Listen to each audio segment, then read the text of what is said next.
En fait, le Maroc est confronté à une contrainte énergétique du fait de sa quasi-dépendance de l'extérieur.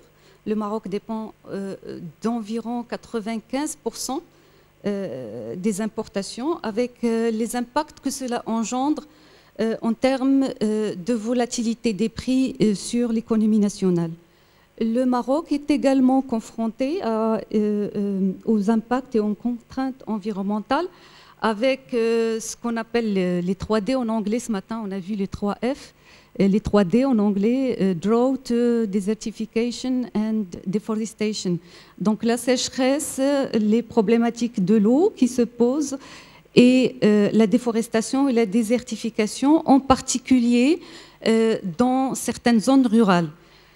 D'un autre côté, le Maroc doit faire face à une demande croissante en énergie, 7 à 8% par an, ce matin, ça a été mentionné, concernant en particulier la demande électrique, taux qui a été constaté au cours des 10 dernières années.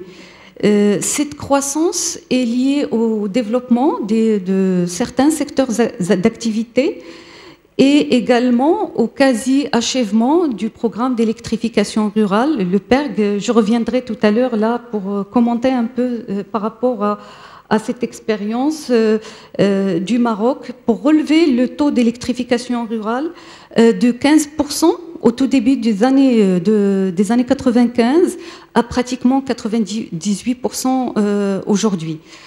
C'est dans ce contexte que le Maroc a lancé en 2009 deux programmes importants de développement des énergies renouvelables, le programme solaire et le programme éolien, visant à installer 2000 MW de solaire et 2000 MW éolien à l'horizon 2020.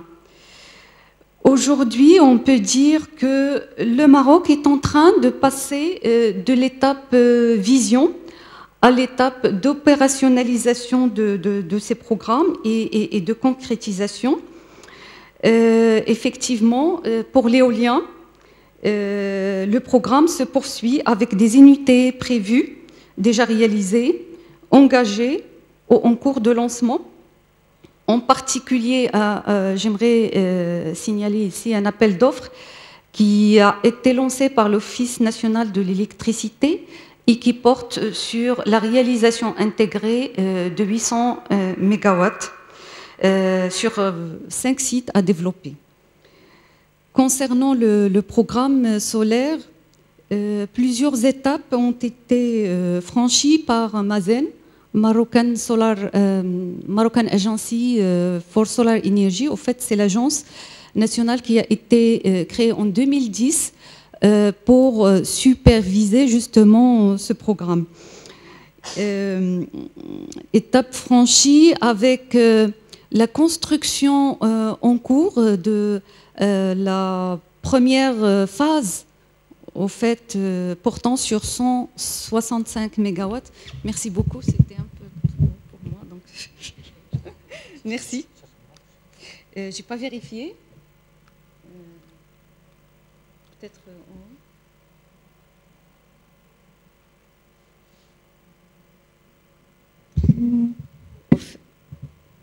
c'est un problème peut-être de pile d'énergie aussi, non?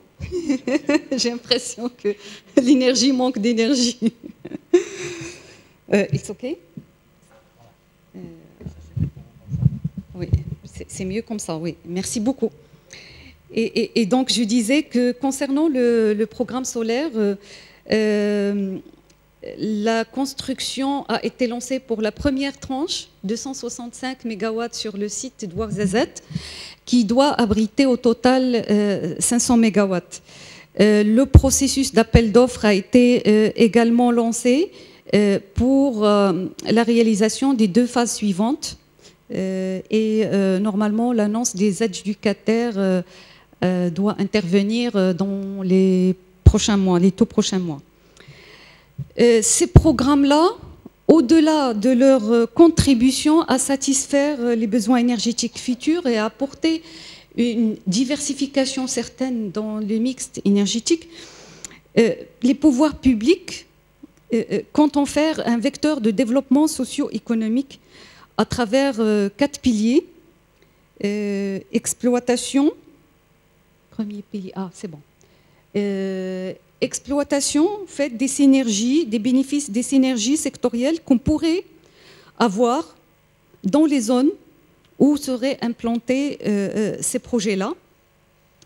Également, au travers la formation et le développement des compétences, des ressources humaines nécessaires, les techniciens, les ingénieurs, une main-d'œuvre qualifiée, parce que les hommes et les femmes constituent, comme je l'ai dit tout à l'heure, la réussite de tout projet d'industrialisation et de développement social et local. La R&D et l'innovation, on l'a vu tout à l'heure, qui, comme vous le savez, reste la clé de base pour l'appropriation technologique et pour l'adaptation. Chaque pays a ses spécificités, ses conditions, son environnement. Et donc, également, conditions de base pour la capitalisation du savoir, du savoir-faire. Et bien entendu, le quatrième pilier qui est visé par les pouvoirs publics, c'est d'assurer une intégration et un développement industriel autour de ces grands programmes et qui constituent au fait les conditions de pérennisation de la dynamique de développement escomptée des 2 filières. C'est beau d'assurer une réalisation clé en main, mais il s'agit de développer un tissu industriel autour, un développement social et économique autour. Et nous pensons que l'effet de taille que représentent ces 2 projets et la masse critique pourrait donner la visibilité nécessaire aux investisseurs et assurer pour l'ensemble des parties concernées les bénéfices de l'échelle de l'effet d'échelle avec les possibilités de positionnement pour le Maroc sur certains segments de la chaîne de valeur. On ne vise pas la totalité de la chaîne de valeur, étant entendu que pour certains, je dirais, segments de la chaîne de valeur, ça demeure pas de l'exclusivité, mais dans le monde, vous avez par exemple pour l'éolien 4 ou 5 compagnies qui ont l'exclusivité de fabrication des turbines. Cet ensemble constituera les ingrédients devant venir renforcer le développement local des régions où seront implantés les projets avec les impacts escomptés de création d'emplois et d'activités autour des énergies renouvelables, la valorisation des ressources locales et des potentiels des régions, le développement des autres secteurs économiques et des autres niches, par exemple le développement des énergies renouvelables comme les chauffe-eau solaires, l'exploitation de toits photovoltaïques, etc., en fonction de chaque région, des potentialités de chaque région. Évidemment, dans tout ça, la prise en considération des attentes de la population locale est très importante. Au fait, je citerai le cas de Ouarzazate. La population locale se demande, au fait, le principe de not in my backyard, c'est pas dans mon jardin. Mais du moment que j'accepte que ça soit dans mon jardin, qu'est-ce que ce projet-là va m'apporter, va apporter à ma localité, va apporter à mes jeunes, etc. Qu'est-ce que ça va améliorer comme conditions de vie? Le cas de Ouarzazate, au fait, qui va abriter le quart du programme national, peut illustrer les défis et les opportunités à exploiter au niveau de la région.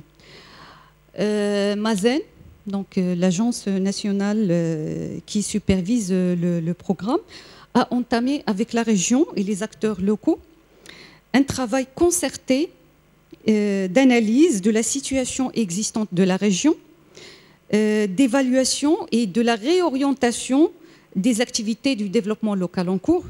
Il s'agissait de revoir un peu, d'actualiser les plans communaux où la machine y fonctionne. Il s'agissait également de dégager de manière participative les perspectives envisagées pour développer l'économie de la région autour du projet solaire, de développer une vision commune de développement local avec la déclinaison autour de projets concrets appropriés par les acteurs locaux. En particulier, un état des lieux a été fait au tout début. Il a porté sur la cartographie des parties prenantes à mobiliser, secteur public, secteur privé, acteurs internationaux, sociétés civiles, ONG. Et j'ouvre une parenthèse là pour dire que le terrain démontre un certain nombre de choses. Par exemple, personnellement, j'étais surprise d'apprendre que pour une région comme Ouarzazate, bon, qui regroupe la ville de Ouarzazate, la municipalité de Ouarzazate, avec 3 provinces, 500 000 habitants, il y avait quelque chose comme 60 ONG qui étaient sur le terrain. L'état des lieux a porté également sur le diagnostic des potentialités économiques de la région, secteur par secteur, de la province, suivant une méthodologie basée sur la compétitivité. Secteur de l'agriculture, du tourisme, de l'industrie cinématographique. Ouarzazate abrite 3 studios, etc. Les mines, il y a 3 mines qui contribuent à l'emploi des jeunes dans la région, les bâtiments, travaux publics, etc.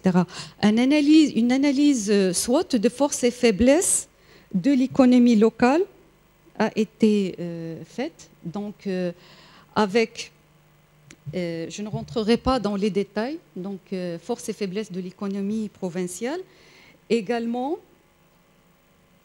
des menaces et opportunités que représente la région. J'ouvre juste une parenthèse pour rappeler ici que, au fait, la région a une population de 500 000 habitants, les 2 tiers en milieu rural. La population inactive est bien supérieure à la moyenne nationale, avec un chômage des jeunes qui représente un grand défi qui se pose. Les 2 tiers des chômeurs sont des jeunes d'une tranche d'âge de moins de 35 ans, avec de grandes disparités entre le milieu urbain et le milieu rural. Donc, ensuite, secteur par secteur, il a été analysé également, procédé à une analyse des principaux déterminants de la compétitivité. Et l'ensemble de ce travail a permis de dégager les éléments de base devant alimenter une vision commune pour une stratégie de développement local dans la région avec plusieurs idées, avec les idées suivantes. Ça. Voilà, ça c'est ça. L'exercice d'échange et d'encadrement a consisté à chaque fois à veiller à la cohérence entre les différentes idées et en prioritarisant les idées en fonction de leur importance, de l'échelle du temps, etc. Évidemment, le consensus a été dégagé sur la nécessité d'associer l'image du développement d'Ouarzazate au développement du solaire en particulier et des énergies propres en général et du développement durable avec la vision thème Ouarzazate, lumière et écologie. Cette vision a été déclinée en axes stratégiques et pour chaque axe stratégique en projet, la déclinaison s'est faite en projet à réaliser. Je citerai juste à titre d'exemple un axe stratégique qui a été retenu, par exemple le renforcement de la gestion durable du Grand Ouarzazate et de la province. Donc l'un des projets phares faisant partie de cet axe stratégique consiste en l'appui à la mise en place d'une ceinture verte autour de la ville pour lutter contre les nuages poussiéreux et les vents forts, et également de répondre aux besoins de la population de disposer d'espaces verts et C'est un projet au fait qui s'étalerait sur 7 ans, avec la réutilisation des eaux usées de la ville pour l'irrigation et avec le pompage solaire pour cette irrigation. Donc, au fait, la combinaison et de toute l'économie circulaire, eau, énergie, déchets. Il est clair que la réussite de la mise en œuvre de cette vision sera conditionnée par la mise en place d'un système de gouvernance approprié. Hier, on a parlé de système de gouvernance, aujourd'hui aussi.